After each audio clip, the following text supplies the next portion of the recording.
1 Samuel 1. Me permitam ler na Nova Versão Internacional. Acredito que não vai haver dificuldade para os irmãos acompanharem aí em outras versões. 1 Samuel, capítulo 1, diz assim a palavra do Senhor. Havia certo homem de Ramataim, ou Ramataim Zofim, dos montes de Efraim, chamado Eucana, filho de Jeroão, neto de Eliú, bisneto de Tou, filho do efraimita Zufi. Ele tinha duas mulheres, uma se chamava Ana e a outra Penina. Penina tinha filhos, Ana, porém, não tinha. Todos os anos, esse homem subia de sua cidade a Siló para adorar e sacrificar ao Senhor dos Exércitos. Lá, Hofni e Finéias, os dois filhos de Eli, eram sacerdotes do Senhor. No dia em que Eucana oferecia sacrifícios, dava porções à sua mulher Penina e a todos os filhos e filhas dela. Mas a Ana dava uma porção dupla, porque a amava, apesar de que o Senhor a tinha deixado estéril.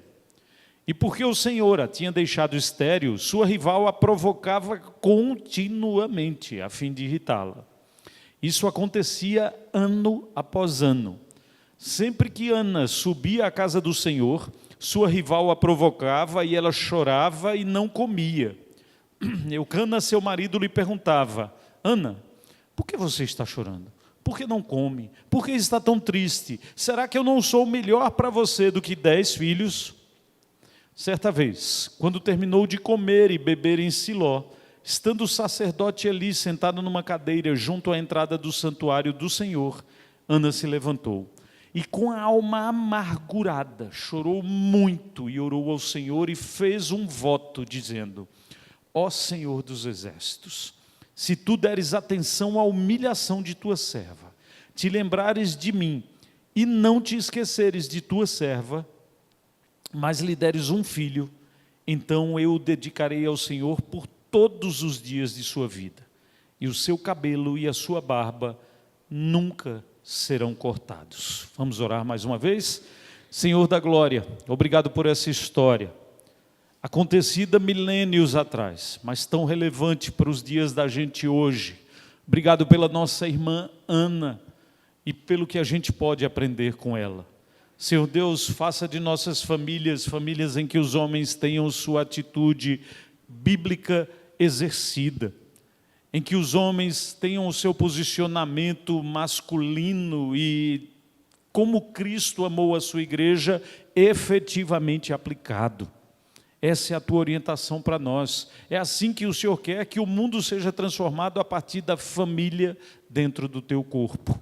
Portanto, Pai, nos use para isso. E, principalmente, mantenha o sonhar da gente, mantenha a dedicação da gente, mantenha a honra da gente completamente focadas no Senhor, para que, assim como Ana, o mundo encontre em nós verdadeiros adoradores, na prática, mais do que canções e para além das canções, a nossa vida seja um hino de louvor ao Senhor. Tenha piedade de nós e produza isso apesar de nós, em nome de Jesus. Amém. Podem sentar, queridos. História por demais conhecida de vocês, mas que eu acho que nesse tempo de Outubro Rosa, nesse tempo em que a gente atenta um pouco mais para as lutas das mulheres, assim como atentamos agora, há pouco atrás, no mês em que houve a campanha contra a violência, pelo fim da violência contra a mulher,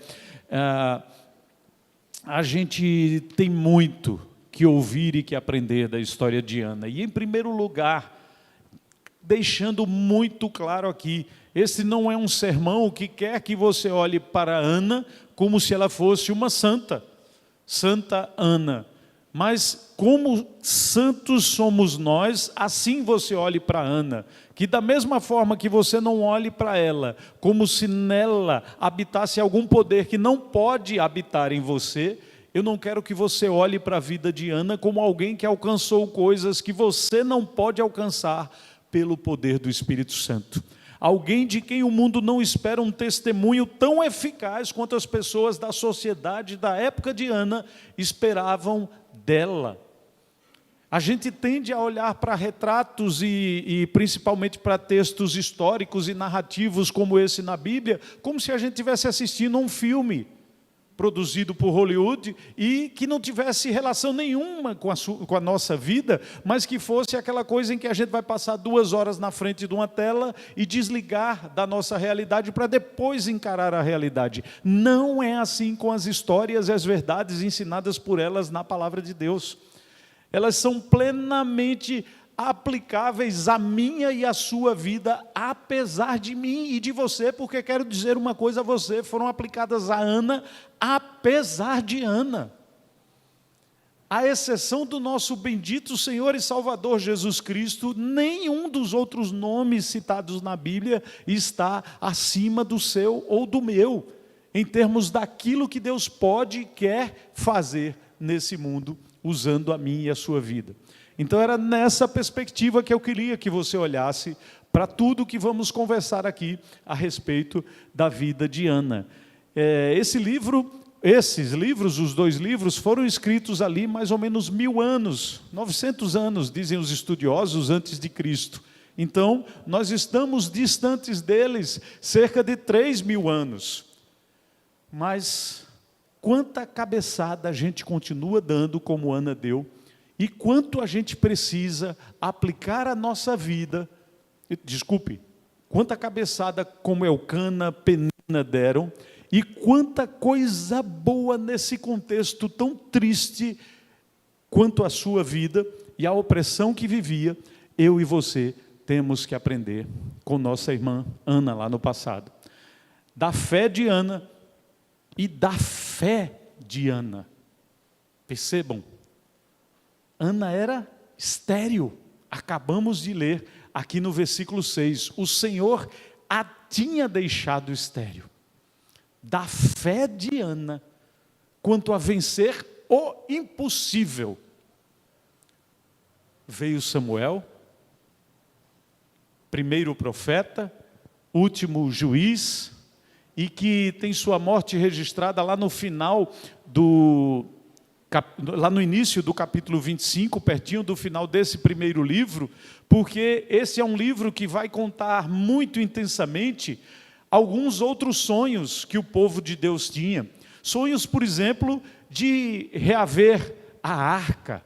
Trecho lindo desse livro, ali pelo capítulo 6, começando no capítulo 4, quando os filisteus tomam a arca, levam, e aí começam a sofrer pesadas sanções de Deus por conta disso, aí correm para devolver a arca, e nem o povo de Israel estava preparado 7 meses depois para reaver a arca, mas fica super feliz em reavê-la, e aí começa a de novo tratar a arca como deveria ser tratado, mas o povo sonhava em reaver a arca, mas não se preparava, não dava os passos necessários, e principalmente passos de fé, para que a arca fosse restituída a eles.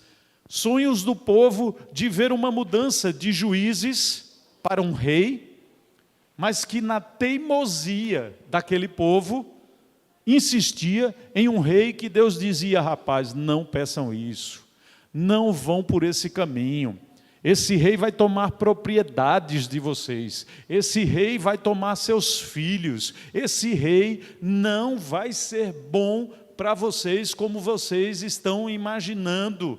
E o povo insistia: nós queremos. E aí elege Saul, e a gente Saul ungido rei de Israel por Samuel, e a gente conhece a bagaceira que vem depois disso, e em muitos outros dos reis que os sucederam. Mas também vem, a partir desse sonho do povo, Davi. E aí o Senhor, como sempre, ajustando os sonhos do povo àquilo que Ele planeja de melhor para o seu povo, e trazendo no futuro, a partir de Davi, Jesus Cristo, nosso Rei eterno, para sempre, da linhagem de Davi. E eu ouso dizer, com muito cuidado, e tomando cuidado de explicar isso, tentar explicar isso muito bem, que é um livro que mostra para mim e para você, que Ana tinha sonhos e sonhos que decidiu alinhar com os sonhos de Deus para ela. Aí alguém já me disse, um pastor da minha denominação, presbiteriano, mas conservador, disse: que história é essa? Deus sonha? Eu disse: meu amigo, por favor, entenda somente uma coisa: creio completamente na soberania absoluta de Deus, de modo que quando digo que Deus sonha, não estou dizendo que há algo que Deus possa imaginar que vai acontecer e que Ele deseja que aconteça que não acontecerá. Não é isso que estou dizendo. Não quero dizer que há em Deus aquela perspectiva que nós temos, que a própria Ana tinha, de dizer assim: ah, Senhor, se o Senhor contemplasse a humilhação da tua serva, eu faria isso e aquilo. Não é nessa perspectiva. Digo que Deus sonha na mesma perspectiva que Jó olha para Deus e diz assim: eu te conhecia só de ouvir, e agora os meus olhos te veem, e eu bem sei que nenhum dos teus planos pode ser frustrado. É na perspectiva de planos que Deus tem para seu povo, que ouso chamar poeticamente, talvez de sonho, e que o seu povo é teimoso em não querer vê-los cumpridos, em achar que sabe fazer a coisa de uma forma melhor do que aquela que Deus planejou. E aí, apesar de insistente, diligentemente, ousadamente os pastores ocuparem os púlpitos e dizerem assim: deem um passo de fé quanto à dedicação do seu tempo, venham para as atividades bonitas que a gente prepara na igreja, como um jejum para as crianças às 6:30 da manhã. Ah, pastor, mas eu trabalho... É porque o senhor não tem o que fazer, pastor. Aí para o senhor estar na igreja, é como eu tenho que estar no trabalho, pastor. Como assim? Alegrei-me. Quanto isso tem sido prática e verdade na nossa vida. Falei ontem à noite em João Pessoa sobre o salmista que diz lá no Salmo 5, versículo 3 assim: de manhã, Senhor, ouves a minha voz, de manhã te apresento a minha oração e aguardo com esperança. Quanto isso tem acontecido na nossa vida? Ou de manhã, quem ouve a nossa voz é o WhatsApp, a gente já mandando recado para alguém, e percebam, de uma forma deselegante e grosseira como nunca. Você já tomou alguma bronca de manhã cedo no WhatsApp de alguém que não tem direito nenhum de lhe dar uma bronca, mas acorda, não dá nem um bom dia para você e pá, cadê aquele relatório? Cadê? O que eu tenho visto de deselegância nas redes sociais, e aí eu me esforço para, principalmente no meu primeiro contato com aquela pessoa, durante o dia, ou depois de algum tempo que não falo com ela, tentar relembrar a ela alguma das verdades do nosso Deus maravilhoso, até para que minha alma esteja com o foco mantido em o que é que deve acontecer no meu relacionamento com o pastor Porto e com qualquer outra pessoa nesse mundo. Mas não, de manhã a nossa pressa é para resolvermos a nossa vida pelas redes sociais e não para apresentarmos os nossos clamores e pedidos a Deus, porque os versículos 1 e 2 do Salmo 5 mostram que o salmista estava desesperado como você está. Porque você pode olhar para mim e dizer: não, o salmista ia porque estava tranquilo. Aí ele ia apresentar a oração dele a Deus. Leia os versículos 1 e 2 e você vai ver que o salmista estava agoniado, desesperado. Mas sua atitude era de dependência do Senhor. E aí é nesse viés que digo, Ana tinha seus sonhos alinhados com os sonhos de Deus, porque em meio a todo o contexto em que vivia, ela conseguia demonstrar objetiva e praticamente a sua dependência de Deus. Os sonhos de Ana não eram como os sonhos que a gente tem deixado que sejam alimentados em nossas vidas pela televisão, que nós ligamos e ela diz assim: ô seu bobão, que há um ano atrás gastou dinheiro comigo, eu agora quero lhe dizer que existe uma televisão 4K, e essa sua televisão não presta mais. Essa que é de 29 polegadas precisa ser substituída por uma de 49 polegadas. Essa que é de 49 precisa ser substituída por uma de 65 polegadas. E precisa ser 4K Ultra HD. O tamanho da tela a gente sabe para que serve, né? A gente consegue ver melhor, ficar mais bonito e tal. Mas me diga uma coisa, 4K para que serve? Você tem alguma ideia da utilidade disso? Mas o marketing está dizendo para você que a TV que você tem na sua casa hoje não presta mais. E você, ao invés de sustentar o reino de Deus, ofertar para o café da manhã do domingo, ofertar para o trabalho que a gente faz no Santana, que vocês fazem na Vila Santa Luzia, não, você tem que poupar para comprar a calça da moda, a camisa da moda, o carro novo e a TV nova. E rapidamente você vai descobrir que não houve a menor satisfação da sua alma ou do seu ser, porque este tipo de sonho não está alinhado com os sonhos de Deus, quanto à sua mordomia e a consagração do que você tem, e principalmente do que você é. Porque o marketing tradicional e moderno quer dizer a você que você é um eterno frustrado e insatisfeito com o que você tem. E aí, eu faço uma pergunta. Você tem motivos para ser mais insatisfeito do que Ana tinha?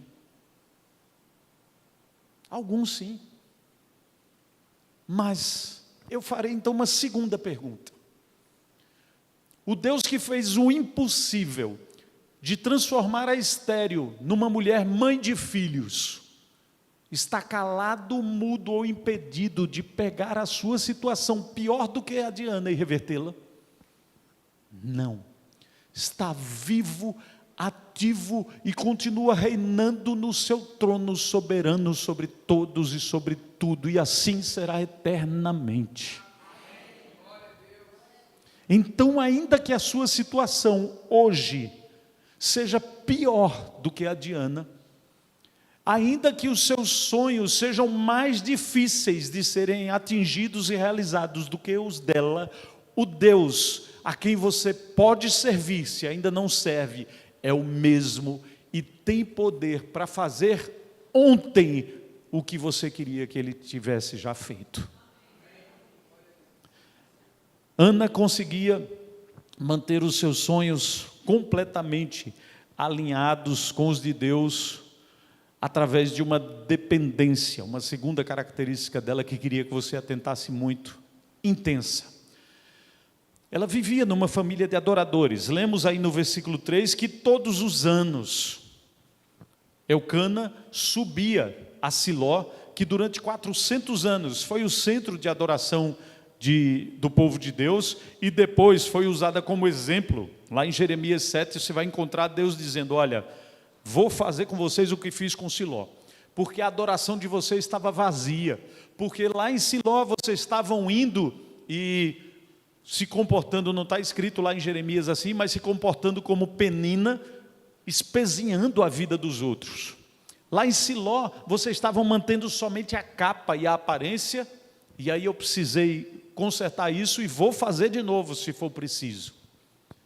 Quando a gente, lamentavelmente, olha para a realidade da igreja brasileira hoje, parece que Deus precisa fazer isso mais uma vez. Porque assim como acontecia com Ana, há, alguns dizem, até um crescimento do número de evangélicos no Brasil. Mas, sinceramente, em termos de essência, qualidade, conteúdo, compromisso, evidência de uma vida transformada, a gente precisa duvidar um pouquinho do que é que está acontecendo em nosso meio. Mas não duvidar somente lamentando e entristecido, mas agradecido, porque da mesma forma que num contexto totalmente deturpado como a gente encontra aqui em 1 Samuel 3, Deus pode ainda levantar outras Anas e outros servos seus para valorosamente testemunharem do seu poder e mostrarem a sua dependência completa para com Ele. Eucana subia todos os anos a Siló para adorar e sacrificar ao Senhor dos Exércitos. Mas Eucana não sabia, ou se sabia, era, me permitam a expressão, um banana, para não consertar o que de tão errado e torto acontecia dentro da sua casa. Pastor Samuel, você está dizendo isso por quê? Porque se não era isso, se ele não ignorava o que acontecia na sua casa, ou se ele não era um bobão que não conseguia consertar o que acontecia na sua casa, a mim só resta uma opção. Ele era aquilo que nós chamamos de completamente sem noção. Como é que Eucana olhava para Ana e dizia assim: Ana, por que você está chorando? Hã? Por que você está chorando? Os versículos anteriores relatam que ano após ano, Ana recebia porção dupla, seu marido declarava que a amava, mas por outro lado, aquele chefe de casa não sabia fazer Penina ficar no lugar dela. Deixava que Penina transformasse Ana num pano de chão da casa. Penina continuamente, diz a palavra do Senhor, a irritava. E o sem noção do Eucana dizia: Ana, por que é que você está chorando? Ana, por que você não come? É piada. Ana, por que é que você está triste? Será que eu não sou melhor para você do que 10 filhos? Ana, acho que pensava e dizia: não, meu filho, você me dá mais dor de cabeça do que 20. Porque, ao invés de frear aquela atitude maléfica de Penina, Eucana ficava como quem nada via acontecer, deixando que a mulher que ele amava, diz a palavra de Deus, fosse massacrada.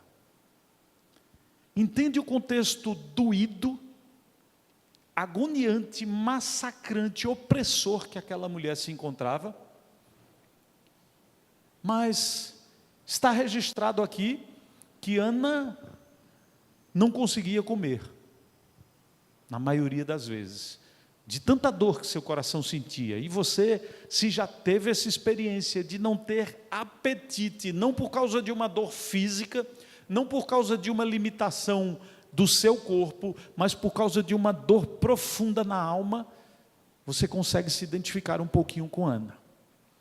Quando a tristeza do coração é tão grande, a ponto da gente não querer se alimentar, alguma coisa está completamente destroçada e moída dentro de você.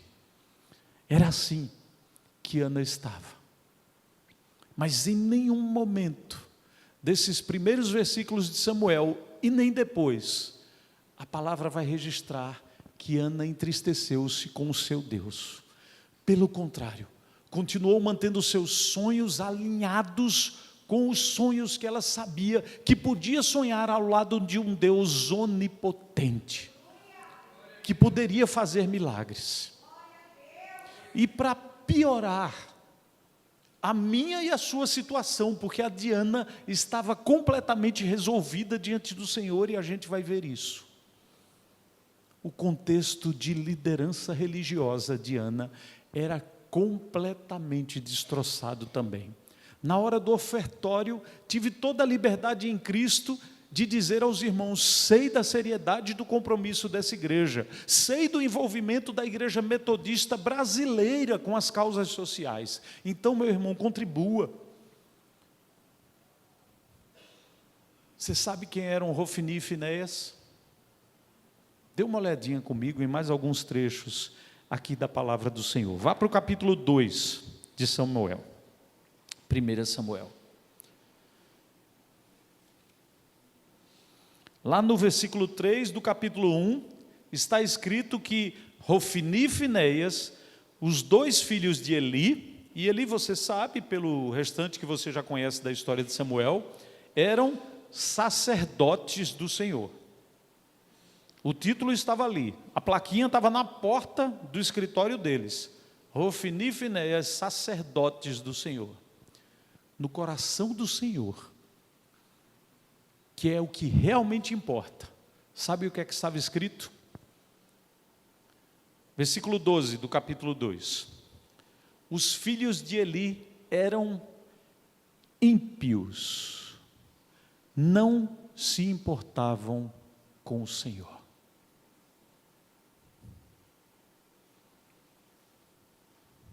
Nem, versículo 13, nem cumpriam os deveres de sacerdotes para com o povo. E o restante do texto vai dizer que eles e seus auxiliares roubavam, zombavam do povo quanto às ofertas. O povo queria ofertar direitinho, que nada, me dá isso aqui. E comiam aquilo que não podiam comer das ofertas que eram trazidas pelo povo. Fale sério comigo.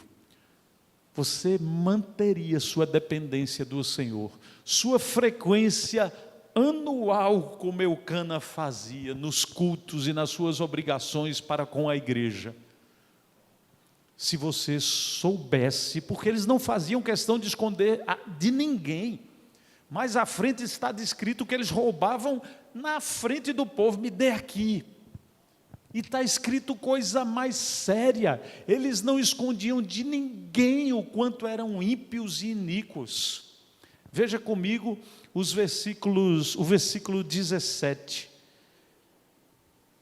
O pecado desses jovens era muito grande à vista do Senhor, pois eles estavam tratando com desprezo a oferta do Senhor, e o tratar com desprezo está descrito até o versículo 16, e lendo o versículo 16 você entende quão desprezíveis ele era, quando o livro de Samuel relata que se alguém dissesse a eles, deixe primeiro a gordura se queimar, e então pegue o que quiser, o auxiliar de Hofni e Finéias respondia, não, entregue a carne agora, senão eu a tomarei à força.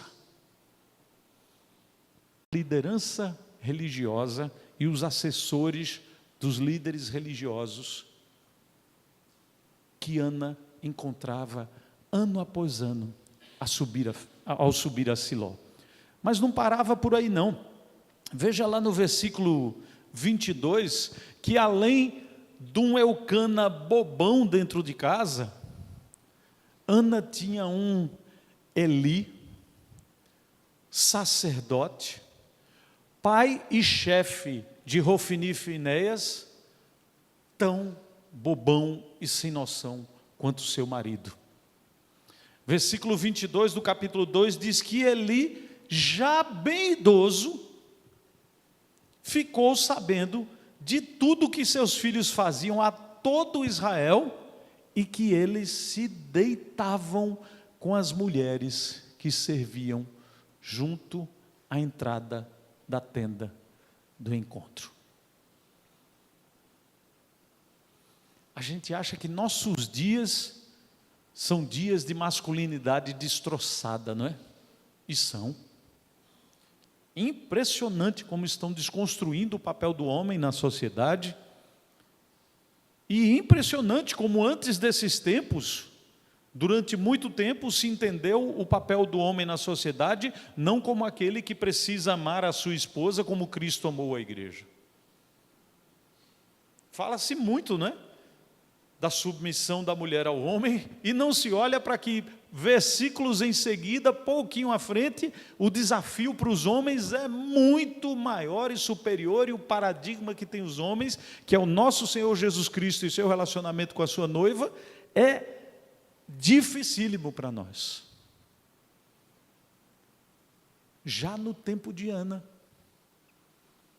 Eli tinha na sua placa o sacerdotão, sumo sacerdote, o bambambam dos sacerdotes, mas não sabia que seus filhos roubavam ofertas, que seus filhos se deitavam com mulheres que serviam na igreja, na porta da tenda do encontro.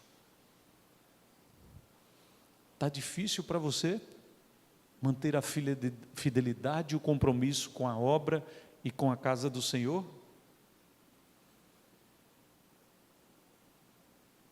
O que é que você acha do que Ana enfrentava?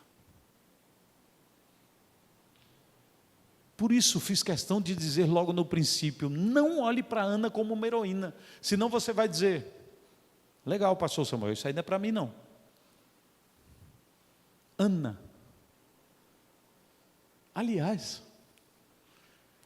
lembra que a palavra de Deus diz assim: Elias era homem igual a nós? Não queira se eximir da sua responsabilidade de manter-se sonhando alinhado com Deus, de manter-se dependente de Deus, porque você não é Ana, você não é Elias, ou porque seus dias são mais difíceis do que aqueles. Podem ser. A Bíblia aponta para dias muito duros para a igreja. Não sabemos quando chegarão, e graças a Deus para a igreja brasileira ainda não chegou. Nosso Deus é o mesmo ontem, hoje e será para sempre. E como capacitou, fortaleceu, ungiu e orientou Ana, quer fazer comigo e com você hoje. E aí, uma última característica de Ana que queria destacar para você, era a sua honra diante do Senhor. O versículo 11 diz que, de 1 Samuel 1, diz que ela fez um voto dizendo: ó Senhor dos exércitos, se tu deres atenção à humilhação de tua serva, te lembrares de mim, não te esqueceres de tua serva, mas lhe deres um filho, então eu dedicarei ao Senhor dos 25 aos 50 anos. É isso que está escrito na sua versão? Todos os dias de sua vida. Me deixe lhe dar um detalhe sobre a vida de Samuel. Samuel era da tribo de Levi. Seu pai era da tribo de Levi. Então, dos 25 aos 50 anos, ele já seria dedicado ao Senhor. Ana, a estéril, não tinha certeza se o Senhor concederia a ela a graça de ter um filho. Sabia que se tivesse, dos 25 aos 50 anos, ele já seria dedicado ao Senhor. Não podia dizer assim: Senhor, me dê um filho. Ele vai ser o melhor dos levitas do 25 aos 50 anos. E eu vou amá-lo muito e cuidá-lo e ensiná-lo a tua lei até os 24. E depois, quando ele tiver sua família tal, e voltar para casa, ali eu vou cuidar dos netinhos. Ana pegou aquilo que sua alma mais ansiava. O presente que ela pedia a Deus e que poderia esfregar na cara de Penina. E disse: sabe de uma coisa, Senhor? Só tem sentido para mim viver. E ver o Senhor realizando os meus sonhos. Só tem sentido para mim continuar dependendo do Senhor. E ver que o Senhor honra a minha fé. Se a minha honra for exemplar nesse mundo. E aí eu quero dizer ao Senhor o seguinte: se o Senhor atentar para a humilhação de tua serva, eu vou dedicá-lo ao Senhor todos os dias de sua vida. Dos 25 aos 50, fichinha. O Senhor vai me dar um filho, é a coisa que eu mais desejo, é o maior anseio, o melhor presente da minha vida. Mas eu vou dizer para esse mundo todo que ele vai ser teu todos os dias de sua vida.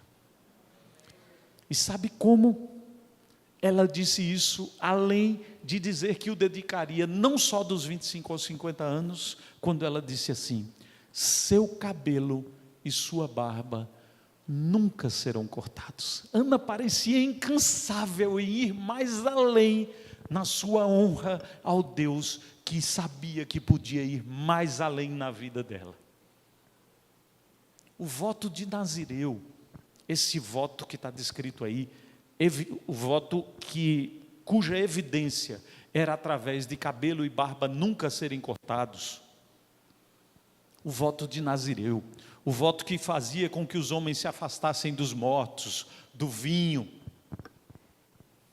era evidenciado por cabelo e barba não serem cortados, mas era feito durante um tempo na vida de um homem, um tempo pré-definido na vida de uma pessoa. Só 2 homens na história do Antigo Testamento tiveram o voto do Nazireu aplicado à sua vida por toda a vida: Samuel e Sansão. Ana não cansava de dizer: se tu atentares para a humilhação de tua serva, eu vou dizer para esse mundo de uma forma única quem olhou para mim. O que é que você tem feito com aqueles seus melhores e mais legítimos anseios que você tem colocado diante do Senhor?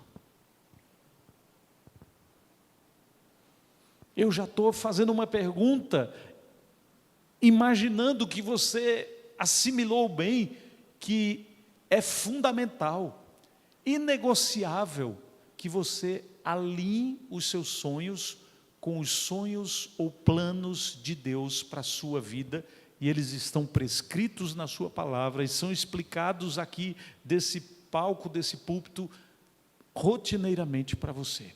Isso é indispensável. Mas entendendo que eles estão alinhados, quão dependente do tempo e da hora do Senhor você tem sido, apesar do que quer que você queira me dizer, porque eu já mostrei a você que Ana tinha uma rival dentro de casa. Está chateado com aquele vizinho de porta? A rival de Ana dormia com o seu marido, usava a mesma cozinha que ela, espezinhando-a continuamente. O que é que você tem feito com a sua dependência, compromisso e dedicação ao Senhor?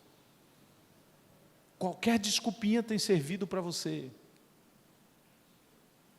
E quando isso tudo está extremamente ajustado, e você tem uma confiança em Deus a ponto de dizer assim: Senhor, olhe para a humilhação de tua serva, eu sei que o Senhor pode, é impossível humanamente falando, eu sou estéril, mas sei que se o Senhor pode. Você tem dado um passo só além e tem dito assim: sabe de uma coisa, Senhor,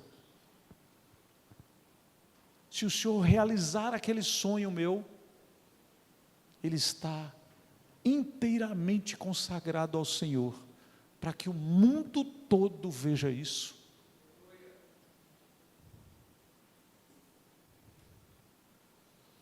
Essa era a Ana, que a gente tantas vezes pensa que conhece bem pela história de seu filho Samuel, que a gente desde criancinha, quem está na igreja desde cedo, ouve nas lindas aulas que as professoras nos dão.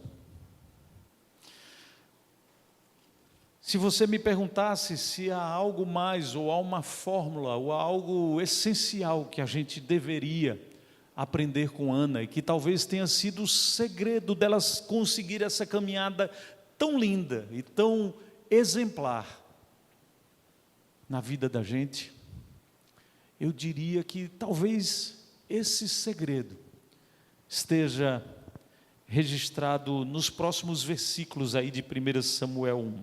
Você conhece bem a história. Ana, no versículo 12, continua orando diante do Senhor, e Eli, o homem que não cuidava de sua própria casa, mas que sabia observar o comportamento de Ana ali, da casa de Eucana, e que quem sabe até dizia: olha ali, ó, a mulher que Eucana não dá apoio, não ajuda, está ali agora embriagada, uma bêbada, daqui a pouco cai ali. Eu sei que ela é triste, eu sei que ela é estéril, eu sei que ela... Talvez, apesar de que Ana é que explica tudo isso a Eli mais à frente, mas talvez ele tivesse ouvido falar e dissesse: ó, para ali, que vergonha. E aí Ana diz: não, não, não, não, não, meu Senhor, mantém a ética, a honra, àquele que ela sabia que o Deus soberano havia permitido que fosse sumo sacerdote ali naquele tempo, mesmo com toda a desgraceira da sua família. Ana olha para ele lá no versículo 15 e diz: não é isso não, Senhor, eu não estou embriagada, eu estou pelo contrário muito angustiada. Mas eu estava, final do versículo 15, derramando minha alma diante do Senhor. A ideia mais profunda, melhor, mais intensa ainda do original, da palavra original aí é: eu estava esvaziando a minha alma diante do Senhor. Lembra você alguma coisa de Paulo escrevendo aos Filipenses, lá no capítulo 2? Não julgou como usurpação o ser igual a Deus, esvaziou-se para vir ser servo, e a gente insiste em querer ser cabeça, intocável e arrogante. No exemplo de Ana, está o exemplo do próprio Cristo. Eu estava esvaziando a minha alma diante do Senhor. E aí o que é que acontece? O Senhor enche a alma de Ana da forma e do jeito e na hora que Ele queria e tinha de melhor para ela. O capítulo 2 do livro de Samuel registra logo no começo a canção e em forma de oração linda de Ana, comparado pelos estudiosos ao Magnificat de Maria. Um dos hinos mais lindos, junto com o Cântico de Moisés e com alguns outros da palavra de Deus, de Zacarias, dos mais destacados. Mas eu queria que você atentasse nesse final de meditação para o versículo 7, em que mais uma vez, com uma clareza impressionante, Ana deixa claro para mim e para você hoje que não há acidentes na história da humanidade. Ela diz: o Senhor é quem dá pobreza e riqueza, humilha e exalta. Por que então perder tempo ao invés de esvaziar sua alma diante do Senhor, em rebelar-se contra Ele? O Senhor é quem dá pobreza e riqueza, humilha e exalta. Versículo 8: levanta do pó o necessitado, e do monte de cinzas ergue o pobre. Ele os faz sentar-se com príncipes, e lhes dá lugar de honra, pois os alicerces da terra são do Senhor, sobre eles estabeleceu o mundo. E promete o Espírito Santo, usando a boca de Ana: Ele guardará os pés dos seus santos. O restante da história você já conhece. Fiel, por volta dos 3 anos de idade, Samuel é levado ao templo. Quando Eli nem lembrava mais da história, mas o coração agradecido, cheio do Espírito Santo do Senhor, a alma agora jubilosa por contemplar o que o Senhor podia fazer por ela, Diana, cumpre o seu voto em honra ao Senhor. Como estão seus sonhos? Quanto você está negociando da sua dependência do Senhor? E quanto de honra você tem dedicado a Ele? Curve sua cabeça. Senhor, não é fácil para nós enfrentarmos lutas, dissabores, afrontas, agonia nessa vida. Meu Deus, quanto a gente pena com desafios e descaminhos e coisas que a gente entende que poderia acontecer de forma mais fácil na nossa vida. Pai, o que nós te pedimos é: venha, Pai, invada a nossa alma e encha com a tua bendita misericórdia, para que a gente consiga esvaziar nosso ser diante do Senhor e dizer: eu estou à disposição, Senhor, humilhado, esperando que o Senhor contemple a humilhação aqui do teu servo, da tua serva. E se assim aprouver ao Senhor, me dê aquilo que eu tanto desejo. Mas permita que além disso, Pai, tudo aquilo que o Senhor nos der seja devolvido inteiramente ao Senhor, porque é o melhor lugar onde nós podemos deixar tudo que temos aos teus pés, e a partir daí usufruirmos a vida alegres, por sabermos que o Senhor firma os nossos pés e cuida da gente. Por favor, Pai, visite a mim, a turma da banda, ao pessoal das suas igrejas, e especialmente esse povo tão querido aqui da Igreja Metodista Central, com uma vida tão alinhada com o Senhor quanto a Diana. Por favor, faça da gente, apesar de nós, gente conhecida por dependência e honra ao Senhor, e gente que, apesar de nós, sirva de exemplo para esse mundo, enquanto o nosso nome for lembrado. Ó Senhor, e que tudo isso redunde em glória ao Cordeiro, que da nossa boca saia a canção que diga como Ana disse: o Senhor é que dá pobreza e riqueza, faz tudo acontecer da forma como quer, e pode levantar do pó e das cinzas o caído. Que essa seja a maior bandeira da nossa vida para esse mundo tão carente que aí está. Pelos méritos de Cristo, nós oramos. Amém. Por favor, cantem essa canção com a gente, nessa perspectiva, dentro daquilo que o Salmo 46 diz. Eu acho que já ensinei aqui alguns anos atrás, se não é muito simples de aprender. Mais uma vez, homens e mulheres cantam partes, mas baseada no Salmo 46.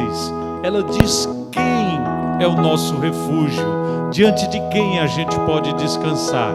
E diz assim, num ato de declaração de fé, que ainda que a terra suma de debaixo dos nossos pés, nós vamos confiar. Amém? Fiquem de pé, por favor.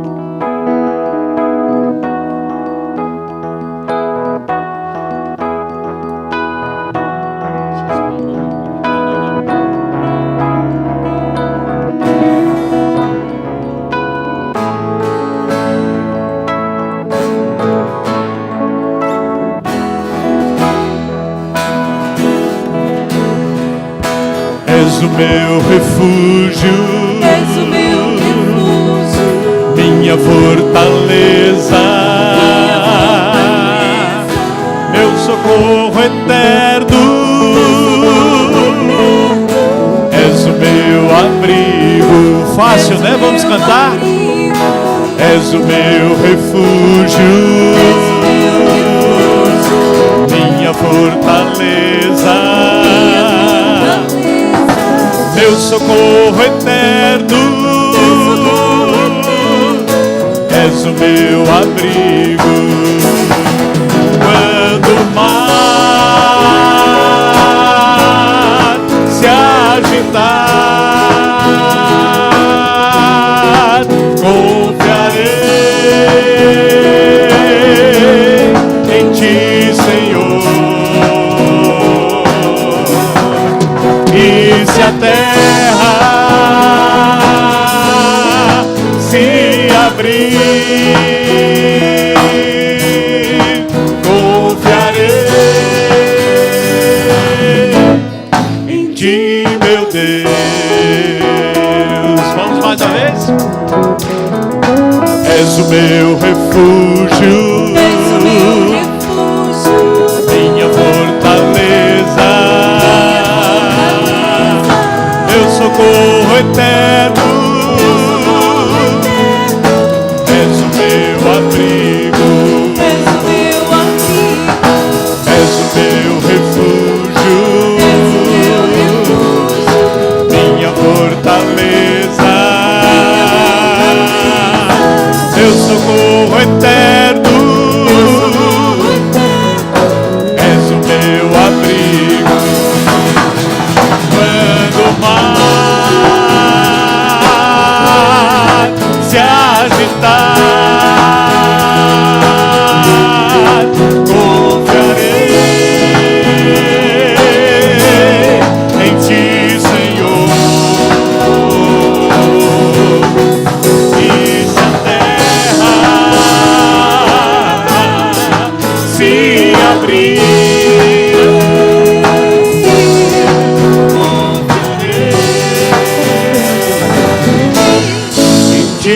meu Deus. Só nossas vozes quando o mar Quando o mar se agitar, confiarei em ti, Senhor.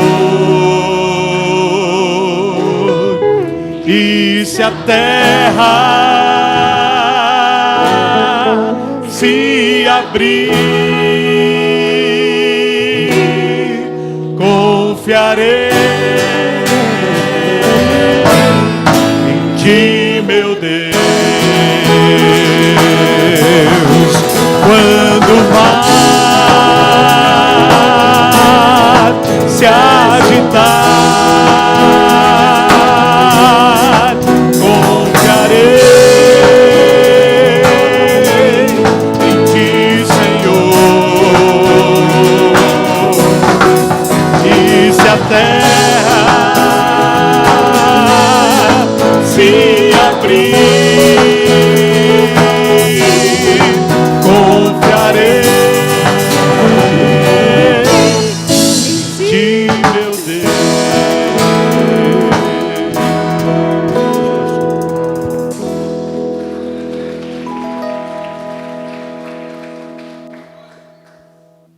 Pastor, podem sentar aqui.